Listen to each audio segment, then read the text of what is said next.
Hello everybody, स्वागत है आप सभी का अपने यूट्यूब चैनल पर।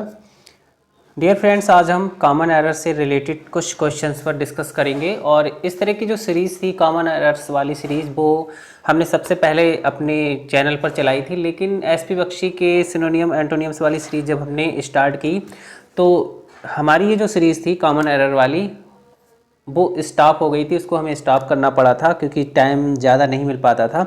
तो इसलिए अब हम इस सीरीज़ को कंटिन्यू करेंगे, ठीक है। तो आइए शुरू करते हैं अपना फर्स्ट क्वेश्चन।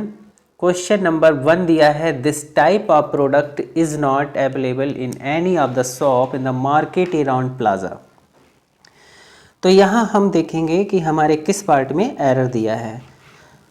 तो यहाँ हम देखेंगे कि सी पार्ट में, ये जो सी पार्ट दिया है इसमें एनी ऑफ दिया है, और एनी ऑफ है या फिर मोस्ट ऑफ है, एनी ऑफ हो या फिर मोस्ट ऑफ हो, इनके साथ आने वाला नाउन, जैसे कि ये नाउन सॉफ दिया है, इनके बाद जो नाउन आया है वो कैसा है, वो यहाँ पर कंटेबल नाउन है, ठीक है। कंटेबल नाउन्स वह नाउन होता है जिनको हम काउंट कर सके, ठीक है। कंटेबल नाउन वह नाउन होता है जिसको हम काउंट कर सकते हैं, जिसकी हम गणना कर सके, कंटेबल नाउन कहलाता है, ठीक है।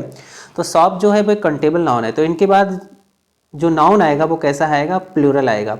तो यहाँ पर क्या होगा, सॉफ्स होगा, ठीक है। तो ध्यान रखेंगे कि एनी ऑफ के बाद या मोस्ट ऑफ के बाद आने वाला नाउन जो होगा वो हमेशा कंटेबल होगा, ठीक है। अगर वो प्लूरल होगा अगर वो कंटेबल नाउन है तो, क्योंकि कंटेबल नाउन्स का ही हम प्लूरल बना सकते हैं, अनकंटेबल नाउन का हम प्लूरल नहीं बना सकते हैं, ठीक है। तो यहाँ पर हमारे किस पार्ट में एरर था, सी पार्ट में। इसके बाद क्वेश्चन नंबर 2 दिया है, the airport had I reached, हाँ क्वेश्चन नंबर 2 दिया है, क्वेश्चन नंबर 2 दिया है कि hardly had I reached the airport where I learned about the powerful bomb explosion, ठीक है। तो यहाँ शुरू में ही देखेंगे ए वाले पार्ट में हार्डली दिया है, हार्डली और स्कार्सली, ये दो वर्ड होते हैं जो अपने साथ कौन सा प्रेपोजिशन लेते हैं, वेयर नहीं लेते, प्रेपोजिशन ही, कंजक्शन, ठीक है। ये अपने साथ कौन सा कंजक्शन फॉलो करते हैं, हार्डली और स्कार्सली अपने साथ वेयन कंजक्शन को फॉलो करते हैं, ठीक है। जब भी सेंटेंस के प्रारंभ में हार्डली या स्कार्सली होगा तो इनके साथ जो कंजक्शन आएगा वो क्या आएगा, वेयन आएगा। तो किस पार्ट में एरर है, बी वाले पार्ट में एरर दिया है। आइए देखते हैं क्वेश्चन नंबर 3। क्वेश्चन नंबर 3 दिया है, as a practice the last batch of the tins undergoes thorough checkup. तो इसमें हम देखेंगे कि इस सेंटेंस में किसी भी तरह का कोई भी एरर नहीं है, सेंटेंस बिल्कुल कैसा है, राइट है, शुद्ध है। अब यहाँ आप देखेंगे कि ये टिन्स दिया है, ठीक है। यहाँ पर क्या दिया है, यहाँ पर टिन्स दिया है, ठीक है। और आपने पढ़ा है कि अगर नाउन सिंगुलर है, नाउन या प्रोनाउन सिंगुलर है तो वर्ब भी सिंगुलर आएगी। मतलब अगर एक वचन करता है तो वर्ब में ऐसे ही एस लगता है, वर्ब में ऐसे ही एस लगता है। लेकिन अगर सब्जेक्ट हमारा प्लूरल है तो वर्ब में ऐसे ही एस नहीं लगता है, ठीक है। तो यहाँ पर आप कंफ्यूज मत होना, क्योंकि टिन्स जो है वो मेन सब्जेक्ट नहीं है। तो यहाँ पर जो टिन्स है वो मेन सब्जेक्ट नहीं है, क्योंकि टिन्स जो है वो इस प्रेपोजिशन का, जैसे इसमें ऑफ जो दिया है वो क्या है, ऑफ एक प्रेपोजिशन है और ये प्रेपोजिशन का ऑब्जेक्ट है टिन्स, ठीक है। प्रेपोजिशन से पहला जो वर्ड होता है, इससे जो पहले वर्ड आता है, शुरू में जो वर्ड आता है प्रेपोजिशन से, वो मेन सब्जेक्ट माना जाता है, वो मेन सब्जेक्ट होता है, ठीक है। तो वर्ब का यूज जो होता है वो उसी मेन सब्जेक्ट के अकॉर्डिंग होता है। तो यहाँ पर बैच जो है वो क्या है, बैच, यहाँ पर द लास्ट बैच, यानी बैच कैसा है, बैच यहाँ पर सिंगुलर है, बैच जो नाउन है वो कैसा है, सिंगुलर है। तो जब ये सिंगुलर है तो सिंगुलर के साथ वर्ब में ऐसे ही एस जुड़ता है। मतलब एक कॉन्सेप्ट होता है, अगर हमारा सब्जेक्ट सिंगुलर है तो वर्ब भी सिंगुलर होगी, अगर सब्जेक्ट प्लूरल है तो वर्ब भी प्लूरल होगी। तो सब्जेक्ट हमारा सिंगुलर है तो यहाँ पर वर्ब भी सिंगुलर है। और वर्ब और नॉन में क्या होता है, उल्टा होता है। नॉन में सिंगुलर से प्लूरल जो बनता है वो मोस्टली ऐसे यस लगाकर बनता है, ठीक है। लेकिन वर्ब में उसका ठीक उल्टा होता है। वर्ब में क्या होता है, वर्ब में अगर हम ऐसे यस जोड़ देते हैं तो वो वर्ब जो होती है वो कैसी हो जाती है, सिंगुलर हो जाती है। जैसे कि गो दिया है, गो जो है वो प्लूरल वर्ब है, अगर इसमें हमने ईएस को ऐड कर दिया तो वो वर्ब कैसी हो जाएगी, तो ये वर्ब हो जाएगी हमारी सिंगुलर, ये वर्ब हमारी सिंगुलर हो गई, ठीक है। और अगर जो नाउन होता है, जैसे कोई नाउन है, नाउन अगर है तो नाउन में एस आई एस जब हम जोड़ते हैं तो नाउन हो जाता है वो प्लूरल। हाँ तो ठीक है, देखेंगे कि बैच हमारा सिंगुलर है, यानी बैच जो नाउन है वो कैसा है, वो सिंगुलर है। तो इसके साथ जो वर्ब है वो ई एस लगने से वर्ब भी सिंगुलर हो गई, ठीक है। तो ये सेंटेंस हमारा बिल्कुल राइट है, इसमें किसी भी तरह का कोई भी एरर नहीं है। इसके बाद क्वेश्चन नंबर 4 देखेंगे, बन ऑफ। ए पार्ट में ही हम देखेंगे कि बन ऑफ दिया है, और बन ऑफ जो होता है वो अपने साथ हमेशा प्लूरल नाउन को फॉलो करता है। तो यहाँ पर जो नाउन होगा वो कैसा होगा, बहुवचन होगा, प्लूरल होगा, यहाँ पर ब्रदर्स होगा। तो ए पार्ट में एरर था। क्वेश्चन नंबर 5 दिया है, he is not only sincere in his responsibilities but also very competent to handle the job.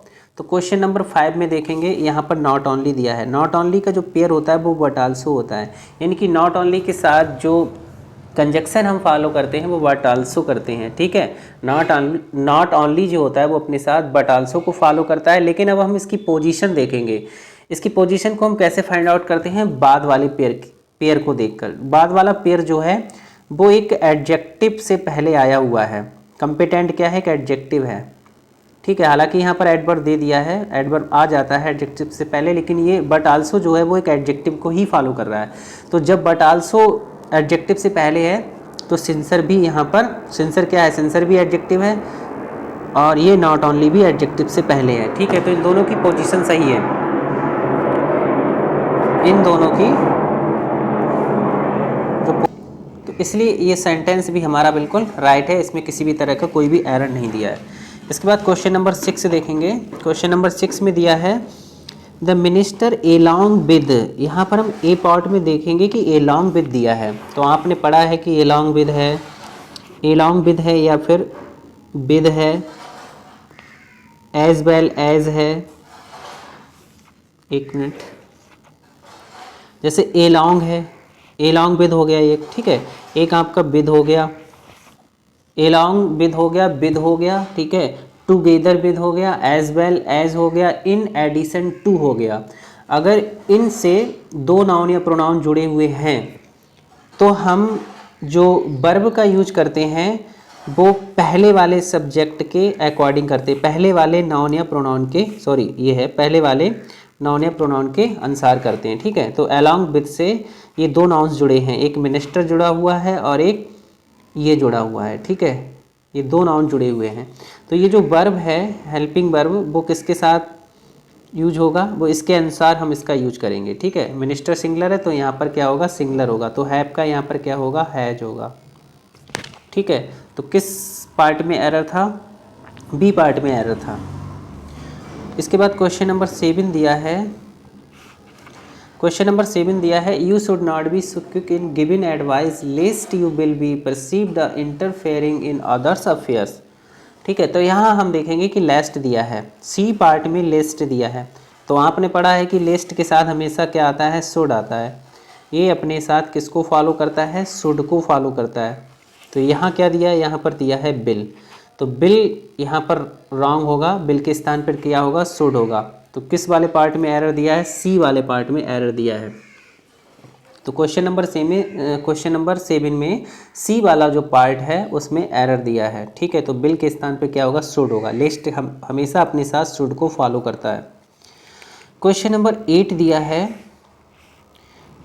Because of his innocence he cannot distinguish. Distinguish का मतलब होता है फ़र्क बताना, ठीक है। डिस्टिंग्यूज का मतलब क्या होता है, फ़र्क बताना। तो अगर डिस्टिंग्यूज के बाद कोई समबडी या समथिंग दिया हो, जैसे डिस्टिंग्यूज है, इसके बाद ये क्या है, चीट। चीट एक यहाँ पर क्या है, नाउन है, ठीक है। चीट का मतलब यहाँ पर है ठग, ठग या धोखेबाज जिसे हम कहते हैं। तो डिस्टिंग्यूज के बाद कोई समबडी, मतलब समबडी हो या कुछ समथिंग हो, कोई पर्सन हो या फिर कोई चीज़ हो, इसके बाद फिर बीच में कोई यहाँ पर जैसे ये क्या दिया है, एक प्रेपोजिशन दिया है, और इसके बाद फिर कोई समथिंग या समबडी दिया हो, तो यहाँ पर जो बीच में प्रेपोजिशन आएगा वो फॉर नहीं आएगा, बल्कि क्या आएगा, यहाँ पर फ्रॉम आएगा, ठीक है, फ्रॉम आएगा। तो हमारा जो डी वाला पार्ट है उसमें एरर है, डी पार्ट में एरर दिया है। इसके बाद क्वेश्चन नंबर 9 दिया है, every day when passes through this side all the employees, ठीक है, ऑल द एम्प्लॉयज़। अब यहाँ हम ध्यान से देखेंगे, all the employees, all the, ठीक है, जब ऑल दे दिया है तो यहाँ पर जो नाउन आएगा वो प्लूरल आएगा, ठीक है। अगर ऑल के बाद नाउन हमारा कंटेबल है तो वो कैसा आएगा, हमेशा प्लूरल में आएगा, तो यहाँ पर एम्प्लॉयज़ होगा। तो सी वाले पार्ट में एरर था। तो फ्रेंड्स, ये हमारे कुछ कॉमन एरर से रिलेटेड क्वेश्चंस थे, और अगर इसी तरह से आप हमारे इस चैनल पर ग्रामर की प्रैक्टिस करना चाहते हैं तो आप जुड़े रहिए हमारे इस चैनल के साथ, और ज़्यादा से ज़्यादा कमेंट्स करिए, लाइक करिए, और अपने दोस्तों में जो भी आपका फ्रेंड सर्कल है उसमें इसको शेयर कीजिए। तो ठीक है, फिर मिलते हैं नेक्स्ट वीडियो में। Thanks for watching.